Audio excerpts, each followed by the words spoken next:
कर रहा अनुवांशिकता के बारे में। हम ये एक ही मिनट डेढ़ ही मिनट में पूरा इसको कवर कर लेंगे अनुवांशिकता क्या है।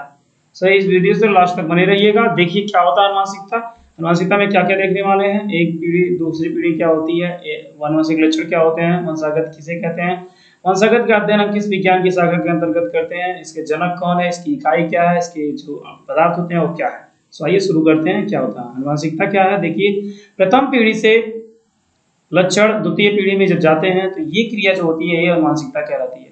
अब बात आती है कौन से लक्षण जाते हैं, तो वो अनुवांशिक लक्षण जाते हैं। अनुवांशिक लक्षण क्या होता है, वे लक्षण जो एक पीढ़ी से दूसरी पीढ़ी में जाते हैं उन्हीं को हम अनुवांशिक लक्षण कहते हैं। इन्हीं लक्षणों का एक पीढ़ी से दूसरी पीढ़ी में जाना अनुवांशिकता कहलाता है।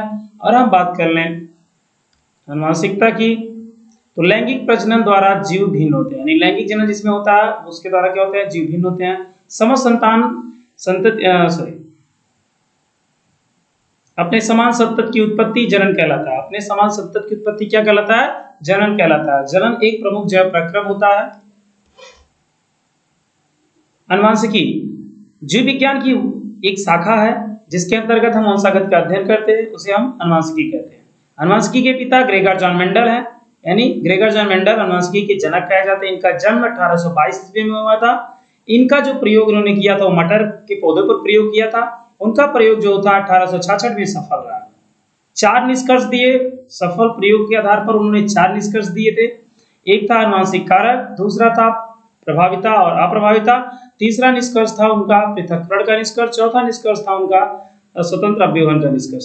सो उसके आधार पर जो था उन्होंने प्रयोग सफल किया 1866 ईस्वी में और निष्कर्ष दिया। निष्कर्षों को उन्होंने पत्रिकाओं में छपवाया, छपवाने के बाद उनकी मृत्यु हो गई, लेकिन उन्हें वैज्ञानिक का दर्जा नहीं मिला। लेकिन बाद में आप जो जानते हैं कि इनके जनक कहे जाते हैं, क्यों कहे जाते हैं, क्योंकि 1900 ईस्वी में यानी 19वीं सदी में इनका पुनर्खोज हुआ, इनके निष्कर्षों की पुनर्खोज हुई, जिन्हें 1901 ईस्वी में 3 वैज्ञानिक ह्यूगो डिब्रिज, एरिक वान शेरमैक और कार्ल कोरेंस जो थे, वे 3 वैज्ञानिक कौन कौन से थे, एरिक वान शेरमैक, कार्ल कोरेंस और ह्यूगो डिब्रिज। उन्होंने इनके प्रयोगों को पुनर्खोज किया और इसके निष्कर्षों को उन्होंने पढ़ा। जब उनके निष्कर्षों को इन्होंने पढ़ा तो देखा कि इन्होंने जो कहा वो सत्य है, वैसे से करके उन्होंने प्रयोग भी किया वैज्ञानिकों ने। तो कहा मेंडल जो थे जो कहे थे वो सत्य है। आज के जमाने में कोई जो होता है ईमानदार नहीं है, लेकिन उस समय के लोग जो वैज्ञानिक लोग होते हैं बहुत ही ईमानदार होते हैं। वही कहते हैं जो पढ़े लिखे अच्छे खासे लोग होते हैं वो क्या होते हैं, ईमानदार होते हैं। वो ईमानदार तो बिना पढ़े लिखे हुए थे। अब देखते थे 3 नियम कौन कौन से हैं, प्रभाविता का नियम और पृथक्करण का नियम, तीसरा स्वतंत्र अभ्युहन का नियम। सो ये 3 नियम किसने दिया, कार्ल कोरेंस एक वैज्ञानिक थे। ह्यूगो डिब्रिज, एरिक वान शेरमैक और कार्ल कोरेंस एक साथ कार्य करते थे, जिनमें से कार्ल कोरेंस नामक वैज्ञानिक ने इन 3 नियमों का प्रतिपादन किया। मेंडल के 3 निष्कर्ष थे, कौन कौन से, दूसरा निष्कर्ष, तीसरा निष्कर्ष और चौथा निष्कर्ष। पहले निष्कर्ष से कोई नियम नहीं बना। पहले निष्कर्ष से बस यही हुआ कि एक पीढ़ी से लक्षण दूसरी पीढ़ी में किसके द्वारा जाते हैं, वो कौन सा पदार्थ है, अनुवांशिक कारक था। उसके बाद प्रभाविता का नियम, पृथक्करण का नियम, स्वतंत्र अभ्युहन का नियम मेंडल के प्रयोग एक गुण संकर संकरण तथा 2 गुण संकर संकरण के आधार पर दिया गया था। एक गुण संकर संकरण के आधार पर प्रभाविता और पृथक्करण का नियम दिया गया, जबकि 2 गुण संकर संकरण के आधार पर या द्विजीनी वंशागत या जो थे से उसके आधार पर स्वतंत्र अभ्युहन का नियम दिया। कौन सा नियम दिया गया, स्वतंत्र अभ्युहन का नियम। किस आधार पर, 2 गुण संकर संकरण के आधार पर इसका नियम दिया गया।